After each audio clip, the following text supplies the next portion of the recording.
안녕하십니까. 저는 미국 워싱턴주 시애틀에서 최대 한인 부동산 회사인 메트로 시애틀 부동산을 운영하고 있는 유근열입니다. 저희 회사는 2005년도에 창립이 돼서 지금은 시애틀 주요 도시인 벨뷰와 리누드 두 곳에 총 55명의 에이전트가 근무하고 있습니다.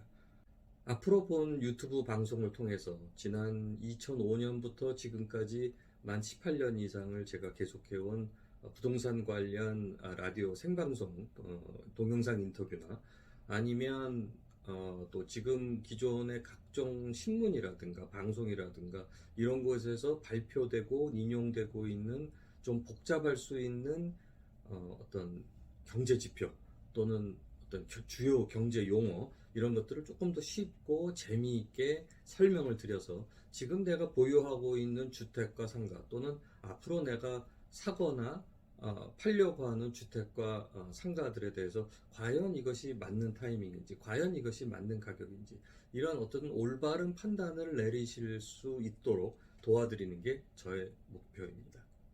그러면 이제 어제 발표된 FRB가 발표한 미국의 기준금리 인상 부분 요거부터 잠깐 한번 설명을 드려볼까요? 어제 2022년 12월 14일 수요일 날부로 FRB 연방준비제도라고 하죠.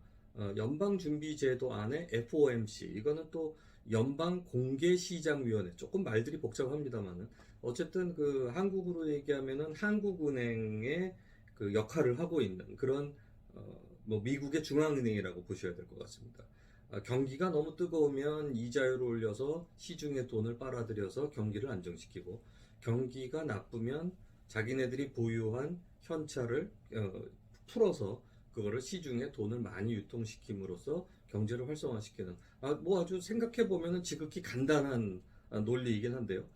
이 말 한마디로 이 FRB 의장의 말 한마디로 세계 시장의 경제가 좌지우지됩니다. 그렇게 어마어마한 힘을 갖고 있는 FRB이기 때문에 오죽 똑똑한 사람들만 모였지 않았겠습니까? 근데 이들도 항상 잘하고만 있는 것만은 아니었어요. 지난 2007년, 8년 아마 기억하시는 분들 많겠죠. 경제 위기가 터졌을 때도 미국 FRB에서 제일 먼저 시행했던 거는 뭐였냐면 결과적으로는 돈을 찍어서 시중에다 뿌려야 되는데 뿌리는 방법이 잘못됐던 거죠. 처음 FRB가 했던 거는 이 돈을 찍어서 시중은행에다가 주면 시중은행이 그것을 일반인한테 많이 융자를 해서 뿌려줄 것이다. 이렇게 생각을 하고 거의 거저로 이 돈을 찍어서 이제 시중은행을 줬더니 이 시중은행은 자기네들이 융자를 하고 나면은 그 융자 증서가 발생하지 않습니까? 이제 모기지 노트라고 우리가 얘기를 하는데 그 모기지 노트를 갖고 30년을 융자를 해주면 그 30년을 갖고 있는 은행은 거의 한 군데도 없습니다. 그거를 세컨다리 마켓, 그 노트를 할인해서 파는 그 어떤 그 2차적인 시장이 있는데 그 시장에 가지고 나가서 할인해서 팔죠. 그래야 자기네들은 그 돈을 갖고 또다시 또 다른 융자를 해서 또 다른 수익을 창출할 수 있으니까. 근데 2007, 8년도의 문제는 뭐였냐면은 아무리 중앙은행에서 FRB에서 돈을 거저준다 하더라도 이 시중은행이 일반인한테 융자를 주고 난 다음에 발생하는 그 모기지 노트를 세컨다리 마켓에서 팔 수 있는 방법이 없었다는 거죠. 아무도 그거를 사지를 않는 겁니다. 그러니 결과적으로는 그 자기네 시중은행에 쌓여있는 그 돈 갖고 뭐 했냐? 자기네 손님이 버리는 프로퍼티를 주순 거죠. 그래서 2007, 8년도 이후에 가장 많이 늘어난 게 뭔지 아세요? 은행 지점입니다. 은행이 그 돈을 갖고 중앙은행에서 받은 그 돈으로 자기네들의 지점만 넓힌 거죠. 그렇게 해서 1차적인 양적 완화, 시장을 이제 경제를 활성화시키기 위해서 FRB에서 시행했던 그 제도는 결국 큰 실패를 맛봤죠. 지금 이제 그러고 난 다음에 2013년도쯤에 이들이 이제 학습 효과가 된 거죠. 이렇게 하니까 이게 안 되는구나. 그러면 어떻게 해야 될까? 결론적으로는 은행이 망설이는 이유는 그 자기네들이 만들어 놓은 융자할 때 만들어지는 모게지 노트를 팔을 수 없는 게 문제이기 때문에 이거를 다 사버리자 이렇게 나온 겁니다. 그래서 이제 이 프레디 맥이나 페니메나 이런 정부 기관에서 시중은행들이 융자를 주고 만들어 놓은 모기지 노트를 무한정 사들인 겁니다. 그 여파가 지금까지도 있어 왔던 거죠. 그때 풀어나간 그 돈, 거기에다가 코로나 사태 때문에 또 얼마나 경기가 또 위축이 됐겠어요. 그 위축된 경기를 풀기 위해서 각종 지원금들을 다시 주기 시작을 했죠. 그 2007, 8년도에 풀어놓은 돈도 회수가 안 됐는데 거기에 코로나가 터짐으로써 경기가 또 급속도로 다운이 되니까 이거를 부양시키기 위해서 또 어마어마한 돈이 풀렸거든요. 그러니까 돈이 회수가 안 된 시점에서 추가적으로 돈이 또 풀렸기 때문에 결과적으로 인플레이션이 온다는 것은 누구나 짐작할 수밖에 없었던 것이었죠. 미국의 집 가격이 최고점을 찍은 거는 아마 금년 5월 정도로 봐야 될 겁니다. 그 이전까지 어떤 얘기들이 많았냐면요. 꽤 많은 사람들이 주장을 했던 게 뭐냐면 주기설입니다. 부동산은 5년 또는 10년 주기로 등락을 거듭한다. 그래서 지금 2013년 이후부터 계속 집 가격이 올랐죠. 미국의 FRB의 두 번째 정책이 성공하면서 집 가격이 오르기 시작을 했고 결론적으로는 길게 보면은 쭉 올라가는 상승 곡선을 타고 계속적으로 올라갔죠. 이것이 이제 2020년에 코로나가 터지면서 잠깐 동안 2월부터 뭐 5월, 6월까지 급진적으로 내려갔습니다. 한 4개월 정말 폭락을 했었어요. 그 4개월 동안은요. 그랬더니 나온 얘기가 야 이거 드디어 이제 그 주기설이 맞았다. 이것이 앞으로 더 내려갈 거니까 아무것도 하지 말아라. 그러다가 결과적으로 어떻게 됐습니까? 코로나가 터진 이후에 한 3, 4개월 정도 내려가다가 그 다음부터는 폭발적으로 상승을 했죠. 그러니까 이 지금 주기설이라고 얘기하는 거는요 더 이상 맞아 나가지가 않습니다. 예전 같은 10년 전, 20년 전의 주기설은 이제 더 이상 논리적으로 맞지 않는 얘기고요. 좀 더 현실적으로 본다 그러면은 이런 FRB라든가 미국 정부라든가 또 한국 정부라든가 이렇게 정부에서 하는 시책에 따라서 필요에 의해서 이거를 부양시키느냐 아니면은 조금 더 쿨다운 시키느냐에 따른 차이지 이런 주기설은 더 이상은 믿을 수 있는 내용은 일단 아닌 것 같아요.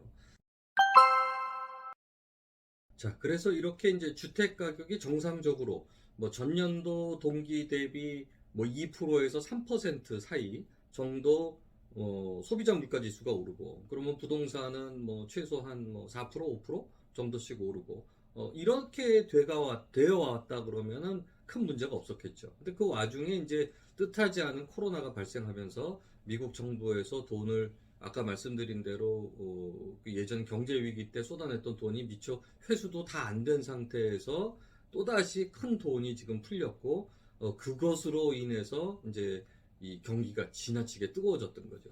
여기에 이제 불을 붙인 게 유가, 곡물 가격, 그 다음에 이제 유통비용, 그걸로 인해서 컴퓨터 칩이 못 만들어지니까 이제 각종 중고차 가격도 올라가지, 인건비도 올라가지, 이런 이제 말도 안 되는 여러 가지 상황들이 막 폭발적으로 발생을 하면서 이제 인플레이션이 커지게 된 겁니다. 그래서 이거를 이제 막기 위해서, FRB에서는 그 여러 가지 이제 그 이자율을 올리기 시작을 하는데요. 그 이자율을 올릴 때 사용했던 많은 용어들이 있죠. 0.25% 정도 올리면 이제 베이비 스텝을 밟았다. 이렇게 하고 0.5%를 올리면 빅 스텝을 밟았다. 최근 네이버는 0.75%를 올렸죠. 0.75% 같은 경우에는 자이언트 스텝을 밟았다. 이렇게 표현들을 합니다. 그래서 어쨌거나 작년 12월보다 금년 12월이 무려 4.25%나 더 올라서 지금 현재 미국 FRB의 기준금리, 그러니까 중앙은행에서 시중은행으로 빌려주는 이 금리가 4.5%입니다. 그러면 이 시중은행들이 또 일반 그 발로 돈을 빌리는 사람들한테 빌려줄 때는 여기에다가 최소 3%를 더 붙입니다. 물론 은행마다 약간의 차이는 있을 수 있는데요. 거의 같습니다. 어느 은행이나 미국 내 은행들은 자기네들이 미국 중앙은행에서 받는 돈 대비 플러스 3%가 기본적으로 이 엔드 유저, 발로들한테 돈을 빌려줄 때 기준금리가 되는 거죠. 거기에는 이미 자기네들의 1차 마진이 포함이 되어 있고요. 여기에 이제 플러스 알파를 붙여서 2차 마진을 봅니다. 그 2차 마진은 차이가 있을 수 있죠. 자기네들이 한테 몇십 년을 거래를 해왔던 우량 고객한테는 뭐 그야말로 0.25%만 붙여도 될 거고요. 그렇지 않고 이거 뭐 급한 융자를 받아야 되는데 담보도 현치 않고 그러면 자기네들의 그 리스크가 커지니까 이자를 뭐 1%를 더 붙일 수도 있고 1.5%를 더 붙일 수도 있는 거죠. 그래서 이제 그런 여러 가지 차이점으로 이자율에 은행마다 조금씩 차이가 난다. 이렇게 볼 수 있겠습니다. 그래서 어쨌거나 지금 현재 12월 말부로 기준금리가 4.5%고 지금 뭐 내년 1월 31일, 2월 1일이 이제 다음번 FRB 소속인 FOMC에서 그 이자율위원회, 이자율을 결정하는 연방공개시장위원회가 이제 열리게 되는데요. 이것에 대해서 이제 좀 말들이 많습니다. 또다시 0.5%로 갈 거냐, 아니면 0.25%로 갈 것이냐. 여기에 이제 앞으로 내년도에 부동산 경기, 일반 경제뿐만이 아니고요. 그걸로 인한 부동산 경기가 얼마나 더 빨리 살아날 수 있을 거냐, 이렇게들 보고 있습니다. 현재로서는 예측은 이렇습니다. 미국 FRB가 인플레이션의 기준을 아직도 2%에서 3% 사이로 이렇게 계속 고집을 한다면, 그러면 앞으로도 상당 기간 이자율을 계속 올려서 경기를 점점 더 위축을 시켜야 될 거다. 근데 이거는 굉장히 큰 부담이거든요. 앞으로 이게 뭐 이미 한번 이렇게 올라가 있는 물가가 얼마나 더 많은 그 극약 처방을 써야 2% 3%까지 내려갈 수 있겠냐고요. 그러니까 그러다 보니까 일부 지금 처음 나온 얘기입니다. 가장 뭐 일주일 사이에 처음 나온 얘기인데, FRB에서 인플레이션의 기준치를 뭐 2% 3%가 아닌 뭐 한 5% 정도 올릴 수도 있다. 이 기준 자체가 올라갈 수도 있다는 얘기가 조금씩 나오고 있어요. 이게 아직까지는 전체적으로 뭐 미국 경제 쪽에 다 퍼진 내용들은 거기서 다 공감대가 나온 내용은 아닌 것 같고요. 이제 이런 얘기들이 서서히 나오고 있다. 이것만으로도 내년도 경기가 우리가 이제 처음 예측했던 것만큼 좀 더 이렇게 내년 연말까지 이게 굉장히 지금 이자율이 계속 끝까지 더 올라갈 거야. 기준금리가 뭐 5%가 아니라 6%, 7% 갈 수도 있어. 이런 여러 가지 우려 사항들이 나왔는데요. 지금 어저께 FRB에서 0.5% 올리면서도 지금 현재의 기준금리 4.5%가 내년도에 4.75%에서 끝날 수도 있다는 얘기예요. 그러면 4.75%까지 갔다는 얘기는 내년 1월 말에 0.25% 한번 올리고 그 다음에는 두고 보겠죠. 시장이 어떻게 돌아가는지. 이 4.75를 갖고 시장이 어느 정도 유지가 되고 올라가고 내려가는지를 보면서 거기서부터 다시 조금씩 올리거나 조금 더 기다리거나 조금씩 내려가거나. 그러니까 이것만 하더라도 불과 2, 3주 전에 했던 얘기하고는 완전히 다른 얘기가 되는 겁니다.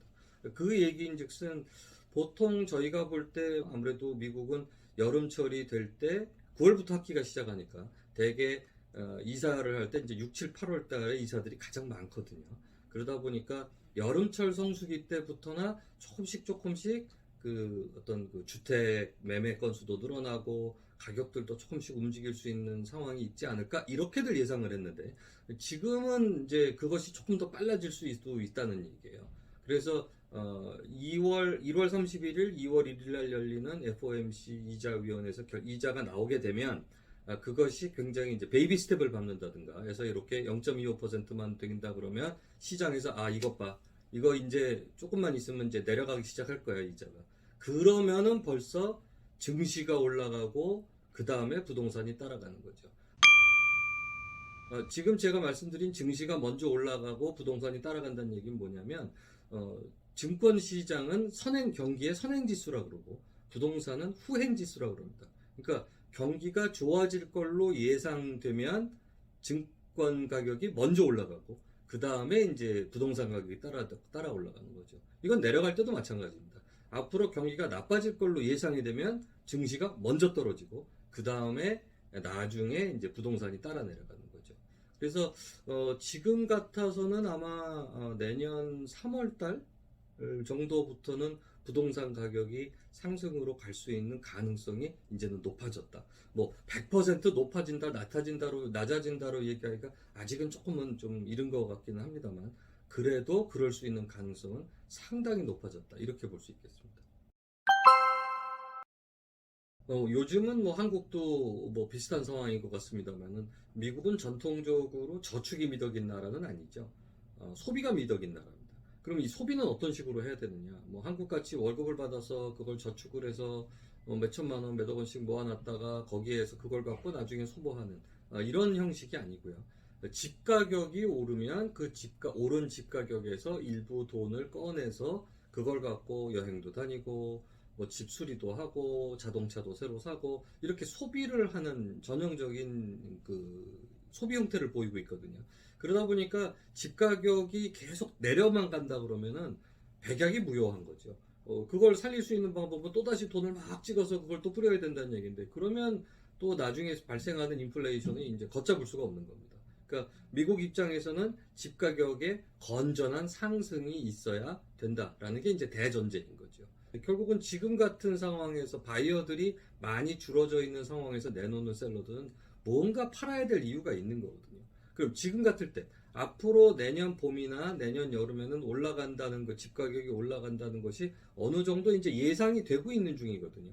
그럼 지금 뭐 도시마다 약간 차이가 있을 수 있습니다만 저희 그 시애틀 같은 도시는 워낙 뭐 아마존이라든가 많이 아시는 뭐 마이크로소프트라든가 스타벅스라든가 코스코라든가 이런 세계를 움직이는 그 대기업의 본사가 워낙 여기 많죠. 그러다 보니까 전 세계에서 젊은이들이 잡을 찾으러 들어오는 곳입니다.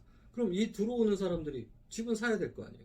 물론 잠깐 동안은 아파트에 머물 수도 있겠지만 뭐 이 자녀가 있어서 좋은 학군을 가야 된다든가 이런다 그러면 자기의 예산에 맞춰서 어딘가에는 집을 사야 될 텐데 내년에 집 가격이 많이 내려갈 것 같아서 그거를 이제 안 사고 렌트로 들어가는 이런 사람들도 물론 여태까지는 있었죠. 근데 단순하게 이제 집 가격이 내려갈 거를 기대하고 집을 안 사고 있는 사람들은 글쎄요, 이제부터는 조금 서두르는 게 맞겠다 싶은 생각이 들고요. 좋은 부동산 에이전트, 경험 있는 부동산 에이전트를 만나셔서 잘 선택을 하셔서 이럴 때 셀러한테 좀 내고도 좀 잘해서 예전에는 불가능했던 뭐 수리비를 받아낸다라든가 아니면 이런 그 뭐 조금 더 가격을 깎는다든가 이런 것도 좀 해볼 수 있는 그런 타이밍이라고 볼 수 있겠죠. 네, 지금까지는 이제 아까 서두에도 말씀드렸다시피 어떤 그 경제 용어라든가 또는 새로운 지표라든가 이런 거를 이제 중심으로 말씀을 드렸기 때문에 조금은 지루하셨을 수도 있고 이해하시기가 조금 어려우실 수도 있을 것 같은데요. 근데 결론은 이겁니다. 코로나 사태 이후 엄청난 인플레이션이 발생을 해서 그걸로 인해서 미국이 이자가 올라갈 수밖에 없었고 그것 때문에 주택 경기와 상가 매매가 그동안 어려워졌었다. 이게 이제 주된 내용이고요. 과연 이것이 이제 앞으로 얼마를 더 유지가 될 것이냐, 이거에 대한 판단 기준이 FRB가 결정을 하는 미국 프라임 레이트, 미국 기준금리다. 이 미국 기준금리는 12월 말부가 4.5%까지 올라갔는데 내년 1월 말 2월 초에 있을 그 FOMC 연방공개시장위원회에서 아마 0.25% 정도만 더 오르고는 시장의 반응을 볼 것이다. 그래서 시장의 반응이 괜찮으면 이자율을 더 올리지 않더라도 이런 어떤 인플레이션이 많이 잡혀 나간다라는 것만 보인다 그러면 이자율이 멈추든가 상승이 완전히 멈추든가 아니면은 조금 시간이 지난 다음부터는 실제로 내려갈 수도 있다. 이렇게 되면은 이제 그런 예측만으로도 아까 말씀드린 대로 증권시장은 먼저 올라갈 것이고 부동산은 따라 올라가게 되어 있기 때문에 여태까지 주택을 사야 될 입장에 있으신 분들이 렌트에 들어가 계신 분들도 사실 많이 계시거든요. 이제는 더 이상 망설이실 필요가 없을 것 같다. 이제는 슬근슬근 경험 있는 에이전트들을 통해서 주택도 좀 쇼핑을 하시고 또 상가도 쇼핑을 하시는 것이 맞을 것 같다. 특히 이제 주택 이자율 같은 경우는 뭐 기준금리를 FRB에서 기준금리를 올린다 하더라도 바로 영향이 똑같이 가는 게 아니거든요. 이것이 이제 10년 만기 그 미국 국채 이자율로 갔다가 그 다음에 이것이 이제 모기지로 가는 거기 때문에 조금 시간이 걸리고요. 그 다음에 대신 그 상가융자 이런 커머셜 융자들은 뭐 2, 3개월이 채 걸리지가 않죠. 뭐 바로 따라 올라가기 때문에 가장 영향을 많이 받게 되죠. 특히 이제 상가융자 같은 경우가 조금 어려웠던 게, 뭐 불과 내일이면은 이자율이 또 올라갈 텐데, 다음 달이면 또 올라갈 텐데, 내가 지금 이거를 융자를 해주게 되면은 모기지 증서가 밖에 나가서 팔리지가 않는 거죠. 그러다 보니까 은행들이 이 상업융자를 망설일 수밖에 없었고, 그것이 이 상가 거래가 다소 어렵게 될 수밖에 없는, 뭐 주택과 거의 같은 상황이었죠. 하지만 이제는 상황이 조금 달라졌다. 이제는 내년도부터는 상승을 슬근슬근 기대해봐도 좋을 타이밍이다. 이렇게 생각이 듭니다. 여태까지 망설이셨던 분들은 이제부터는 준비를 하시고요. 저희 메트로 시애틀 부동산에 연락 주시면 저희 2개 로케이션에서 50여 명의 에이전트가 열심히 도와드리도록 하겠습니다. 감사합니다.